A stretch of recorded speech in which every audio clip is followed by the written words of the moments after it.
तो स्वागत हमारे यूट्यूब चैनल एग्जाम सिटी में। बात करेंगे 69,000 शिक्षक भर्ती के लेटेस्ट अपडेट को लेकर।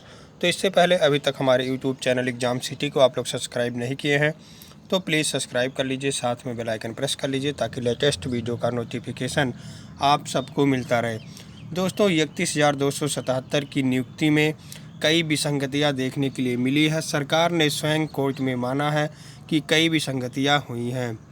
वहीं NOC, TGT, PGT, LT grade और फर्जीवाड़े और कई लोग यदि बाहर हो जाएंगे तो थर्ड काउंसलिंग के लिए कितनी सीटें खाली हो रही हैं ये निश्चित रूप से पता चल जाएगा। बहुत ही सीटें खाली होंगी दोस्तों, अभी बता दे रहे हैं आपको। वहीं शिक्षा सेवा चयन आयोग का दोबारा होगा गठन। तो इन सारे अपडेट को वन बाय वन कवर करते हैं। इससे पहले वीडियो को लाइक और शेयर करना ना भूलें। तो आइए दोस्तों वीडियो को शुरू करते हैं। यहाँ देख पा रहे हैं 31,277 अभ्यर्थियों की चयन सूची में है कई विसंगतियाँ।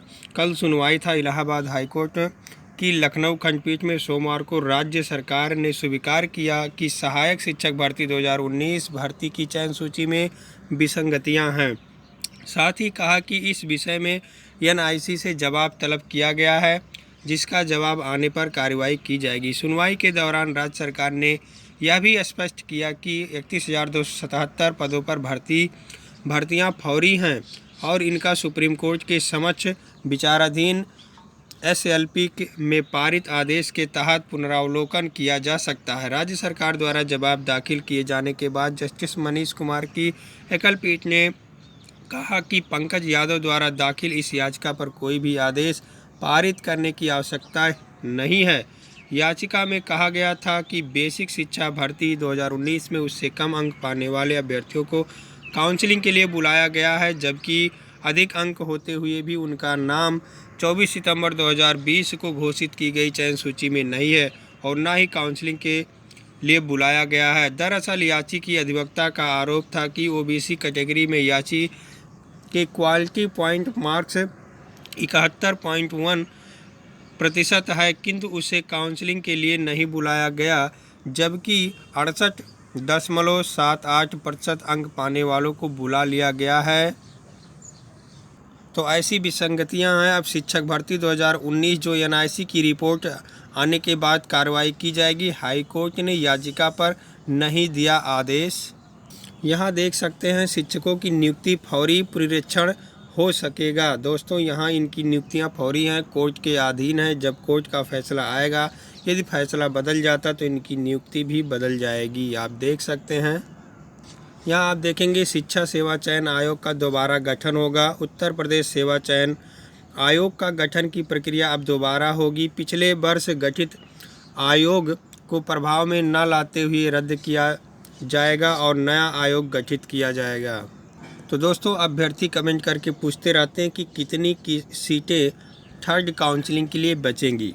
तो दोस्तों जो काउंसलिंग हो चुका है उसके अनुसार आप लोगों को बताया गया कि कितनी सीटें बची हैं। अब उस सीटों के अनुसार क्या होगा ये तो आप जान ही रहे हैं कि कितनी सीटें पूरे काउंसलिंग के लिए बच सकता है। तो 3,000 के आसपास ये सीटें बची हुई हैं 31,000 में, जबकि वहाँ मेरिट ज़्यादा है। तो एनओसी वाले, टीजीटी, पीजीटी, एलटी ग्रेड वाले उसमें बहुत कम हैं, इसलिए सीट केवल 3,000 बचा।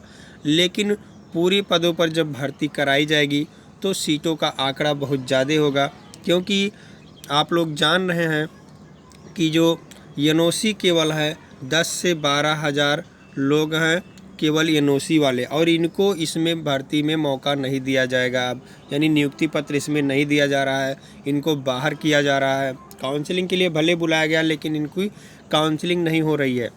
तो 10 से 12,000 लोग ये हैं जो पिछले भर्ती के हैं, इनको बाहर कर दिया गया है। टीजीटी, पीजीटी, एलटी ग्रेड जो चयनित हो जाएंगे वो प्राइमरी में नहीं आएंगे, तो वो भी सीटें खाली बचेंगी इसमें। और फर्जीवाड़े हैं, चाहे 10 लोग हैं, वो भी बाहर होंगे। फिर बैक पेपर वाले हैं, अफेयरिंग वाले हैं, जिनके पास उस समय मार्कशीट नहीं था, वो भी बाहर हो जाएंगे। कुछ लोग त्रुटि संशोधन वाले हैं, वो भी बाहर हो जाएंगे। तो आप लोग अब कमेंट करके बताएं कि ये सब जब सब कुछ 69,000 शिक्षक भर्ती के पक्ष में होगा तो कितनी सीटें बचेंगी। दोस्तों जब 31,277 में 3,000 सीटें बची, जबकि गुणांक बहुत ज़्यादा है 72-73 से ऊपर था, तो ये लोग बहुत कम उसमें हैं।